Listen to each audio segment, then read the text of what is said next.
What's up, everybody? Welcome back to my channel. I haven't made a video in a while. It's summer now. I'm uh, at a break from college. I'll be back. You guys know how summer break works. Great start to the video, but I am home right now, and I figured that I'd make a video telling you guys what some of my favorite books are. I've had this channel for a while, and I realized that I don't think I've ever sat down and just showed you guys what books are my favorite so far. This is going to be a pretty basic list, pretty quick video. So let's get right into it. This is not in any particular order. Um, I'll tell you guys what my favorite book is when I get to it, and if you know me, you won't be too surprised. So, first up is The Yellow Wallpaper by Charlotte Perkins Gilman. This is a very small work. I believe it's from the 1960s. My edition is very small. It fits on my bookshelf very nicely. This is kind of a psychological piece. The main subject of the story is I haven't read this in a while. I read this around Halloween 2 years ago, I think. But she's essentially in a room with yellow wallpaper. It's in a sort of a state, and she's unwell, according to her husband. And she's kind of being not held in that room, but encouraged to stay in solitary. She eventually uh, emotionally succumbs to that solitary, has some mental difficulties. It doesn't sound like a good story, but it is, trust me. It's I would call it like almost like a psychological horror in a way. And it really got me excited reading this, which rarely happens. I feel like often when I read a book, like I am pleased by plot twists and turns, but I'm not very often shocked. I was shocked by this, so I really, really appreciated that.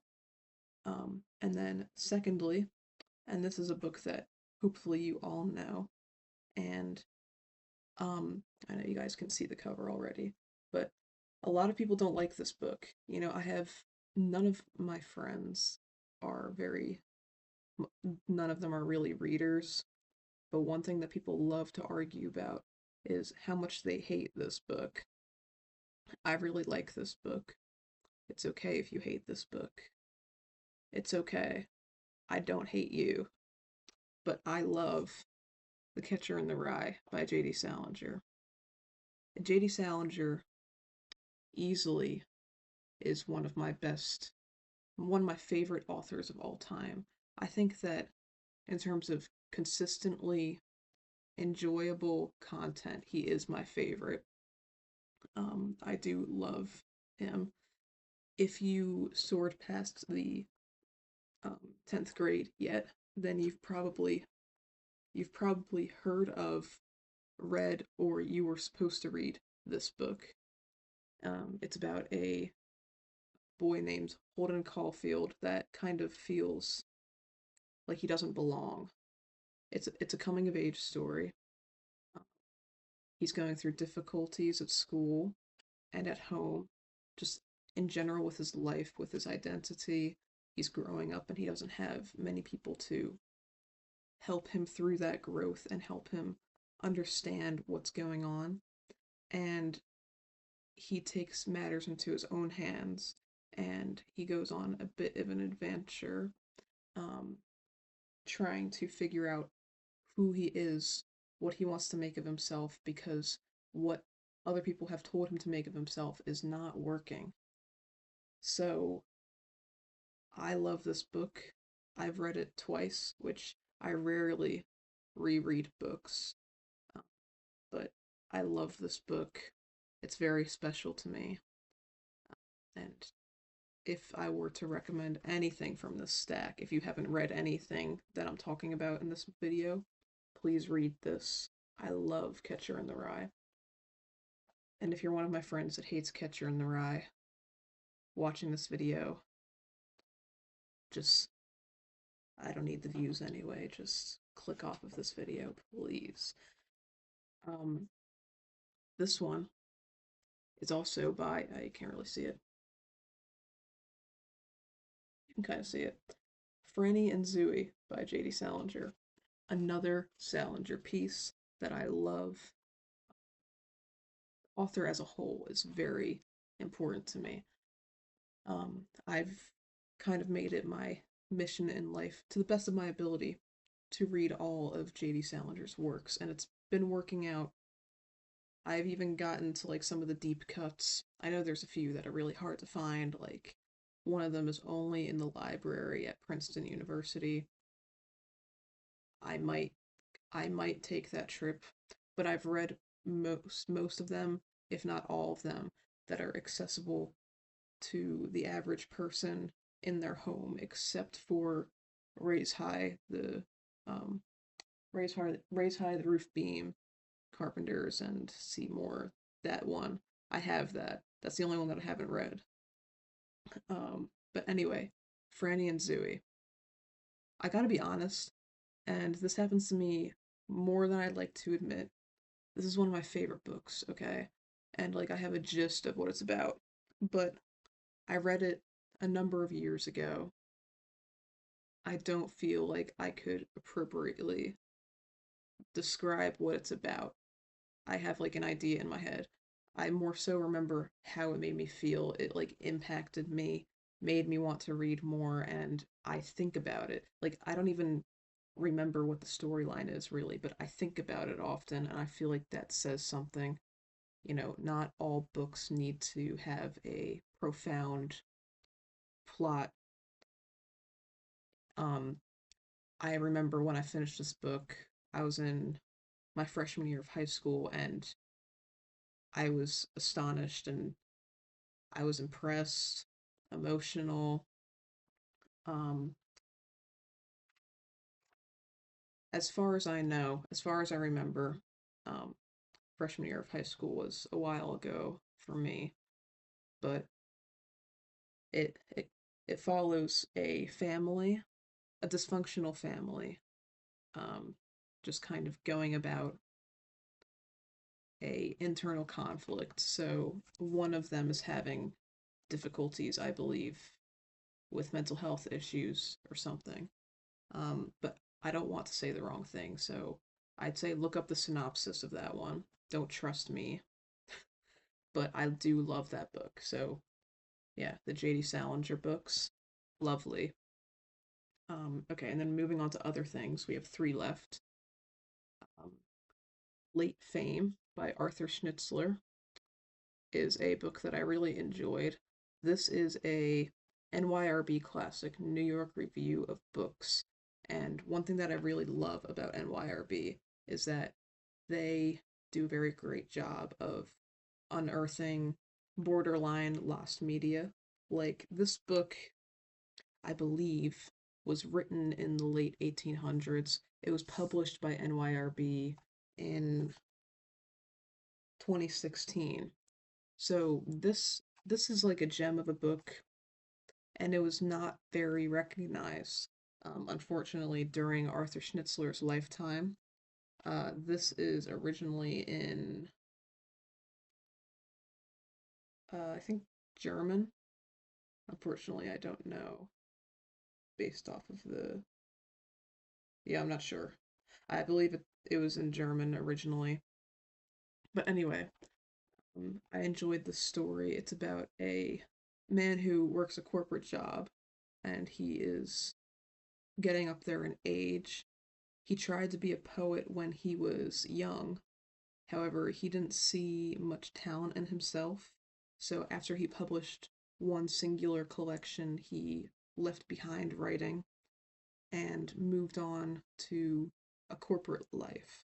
Um, and then fast forward now, when he's an older adult, uh, he becomes recognized by a group of young poets, and it kind of reignites um, his passion for literature and writing.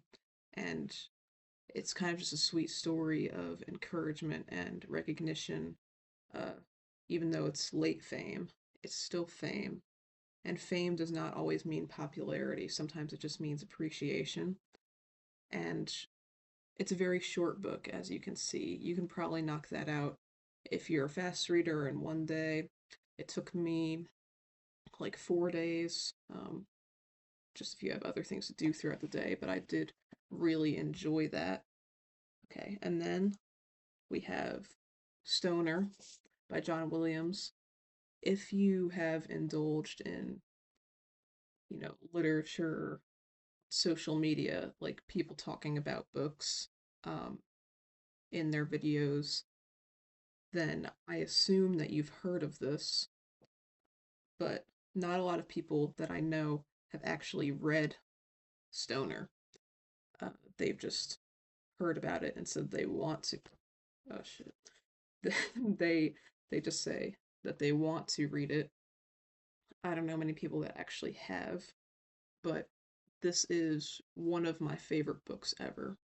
It took me an awfully long time to read because I was busy during the time that I was reading it, but I feel like that almost made it better for me because I was living in this story for about 4 months, and it's incredible.